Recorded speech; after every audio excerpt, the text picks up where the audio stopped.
Madam Chair, I'm not seeing anything in this bill that really creates that many barriers to effectively interviewing applicants for jobs. I have a small business, and my law partner and I decide, we don't want to hire people with felonies or with certain type of felonies. Maybe we just want to be able to ask more questions to find out why they were incarcerated, so we could make a determination as whether we want them to have access to our client information. I think that's perfectly legitimate, and especially for professional business or any type of business where you have those sorts of concerns.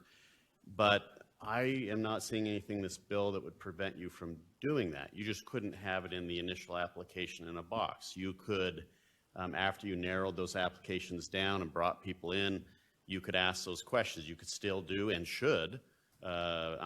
We would do a background check on everybody, regardless of whether they indicated that they had served time or not, because you'd be a fool not to. You just check on that stuff.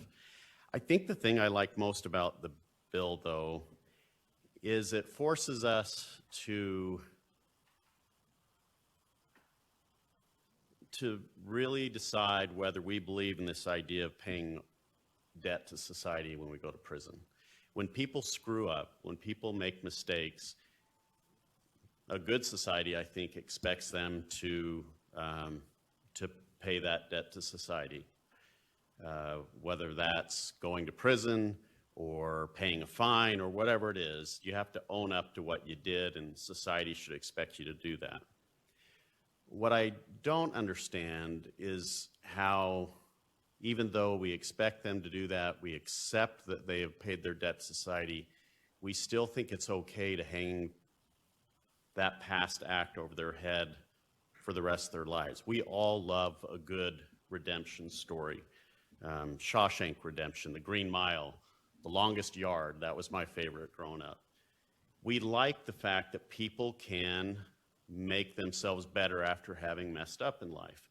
And I think much of it is just because we know that but for the grace of God, could we have gone?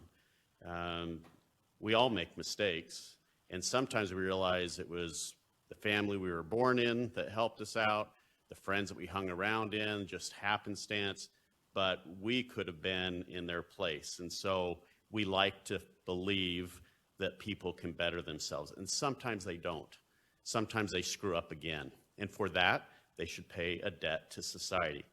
But giving them a chance to show that they've learned from their mistakes, that they want to do better, that's what society should believe in. That's what we do believe in, I think, and that's what this bill does for us. So I think it's a good bill, and I'd ask that you send it to the floor.